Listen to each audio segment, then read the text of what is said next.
Welcome to Retirement Ramblings. I'm Scott, and today is day 44 on my countdown to retirement, plus a quick catch up from day 45.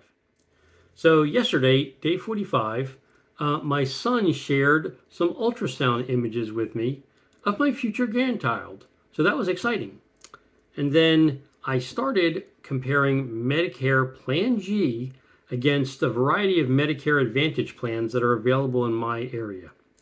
And I thought I would be able to get through it yesterday, but the Medicare.gov website had other plans. And while I was working on it, it lost connectivity to its back end for prescription pricing. So no matter how many times I logged out, cleared my cache, logged back in, it could get into the account, but it just couldn't link up any of the prices that I needed.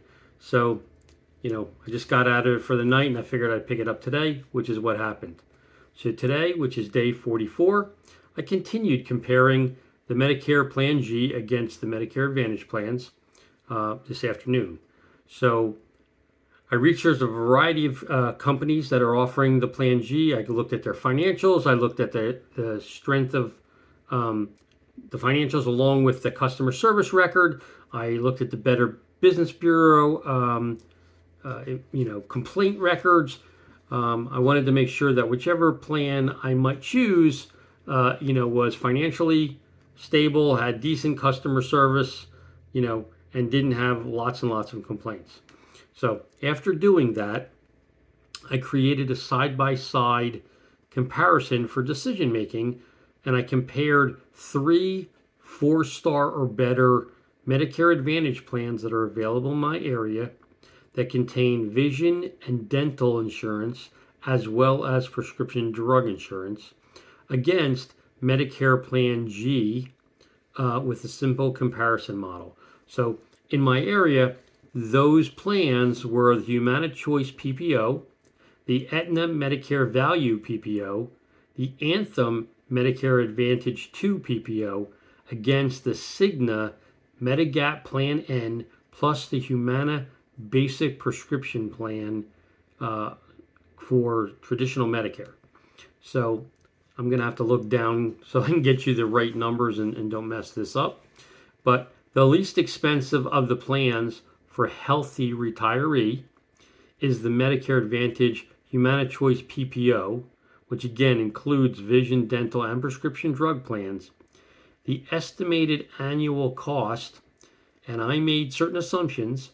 So the assumptions were 2 primary care visits in 2026, along with comprehensive lab work in advance of each of those 2 visits, 1 OBGYN or urologist visit, so whether it was a male or female, 2 gastrointestinal visits for things like checking your esophagus or doing a colonoscopy, should that be needed, 2 routine visits with a cardiologist to make sure that your heart health is good, plus lab work that they might need to do there, 1 urgent care visit during the year in case you get a cold or the flu or have sinus infection, whatever, and then 4 to 5 standard prescriptions that most retirees would be on, and that could be things for like high blood pressure or thyroid condition, high cholesterol, whatever. Just general things that, are not exorbitantly priced, that are just standard kind of drugs. And then I picked one particular drug that I wanted to compare the branded version of the drug versus the generic. So drug 5, I have a, like I just said, a generic versus a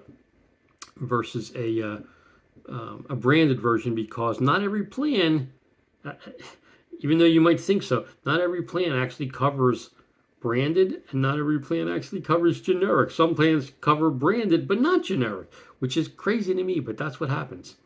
So anyway, after doing that, the HumanaChoice PPO came in at $3,798.70 a year, or $316.56 a month, and that includes the $202.90 per month 2026 standard Medicare cost.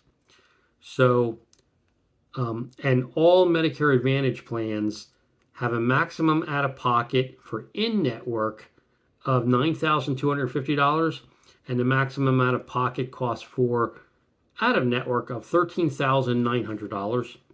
And the plan that I'm talking about in this case, that was the least expensive, has a annual health deductible of $400 and a drug deductible of $450. So that was then compared against the Medicare Plan G with the Humana Basic Drug Plan, and the total cost for that would be $5,079.76 per year, or $423.31, which includes, again, the 2026 standard Medicare cost of $202.90 a month. And so that's a 33.72% variance to the least expensive plan, again, being Medicare Advantage. And Medicare doesn't cover vision or dental, which is included in the Medicare Advantage plan. So then you would, probably think, well, why would someone pick a Medicare Plan G over Medicare Advantage when the cost difference is $1,281.06 more per year per individual, for that kind of plan? And so the answer to that is that, on Medicare Plan G, you can go and see any doctor or any hospital, facility really, that accepts Medicare, which in the US is 96% of all doctors and hospitals. You can travel anywhere in the United States and be covered without having to worry about out-of-network fees. And once you pay the $257 annual deductible, which is part of Part B Medicare, whether you're sick or healthy, the cost is the same. So you don't have to worry about it, right? So therefore, and there's no co-pays and there's no co-insurance payments. So you can budget your annual medical expenses without incurring any surprises. So for people that, need to know what their cost is going to be, even though you might be paying a higher upfront cost, this is what your medical cost is for the year, period, right? So you might say, well, okay, which one am I going with? Well, that's still TBD. I did review all the stuff with my wife, and we're going to think about it over the next couple of days. But given that I want to be able to routinely travel within the United States during retirement, I think that we're going to lean towards Medicare Plan G. Plus Cigna will provide a 14% discount off the premium if both spouses are covered by their Medicare plans. And it doesn't have to be the same plan as long as Cigna is the provider. So if we happen to go this way, when I'm eligible next year, then I'd go with Cigna and I would pick a Plan N because it's less expensive than Plan G and pretty much covers exactly the same thing as Plan G, except it doesn't do Medicare excess fees, which, as far as I can tell from all the different people I've talked with, doctors don't do that anymore. Hospitals don't do that anymore. So, but to get rid of it, they would have to change the letter. So Medicare is not going to do that. And so effectively, I can get a lower price plan that has exactly the same benefits as the Plan G if I go with N. And each of us would get that 14% spousal discount, which would make it, even cheaper than what I just shared with you. But that said, if we were homebodies, and we weren't expecting to be traveling and stuff, we'd probably go with Medicare Advantage with Humana, because my wife's used Medicare Advantage now for the last 5 years, and the annual cost of her health care has been super reasonable. And the plans have provided excellent coverage. Customer satisfaction is very high on the plans. We've had zero complaints. Like I was expecting when she had significant medical incidents that I was going to get big bills, and maybe I would even top out my maximum out of pocket. Never happened. Even when we had The hospital was billed $71,000 for an incident. Like my actual payment to the hospital was like $149. I mean, it was ridiculously cheap. So I was super excited about that. Anyway, this year she has the option to go back on original Medicare because Aetna is canceling her PPO plan in the state of Georgia. And because of that, she gets a special right to go back on original Medicare, but she has to pick one of the guaranteed plans. And the guaranteed plan in Georgia is Plan G, which happens to be the most expensive plan that you can get because it's all encompassing. But again, for the reasons that I just laid out, it still probably be the best plan for us.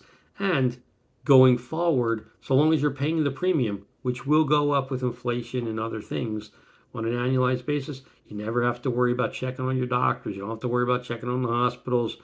You just pay the premium each year and it just keeps on going. You do have to check on your drug plan every year, so that's pain in the booty, but it is what it is. Anyway, that's my update for today and for yesterday. And if you have any questions or comments, please leave them in the comment section down below or drop me an email at myretirementramblings@gmail.com. Otherwise, until tomorrow, I hope you have a great evening and take care.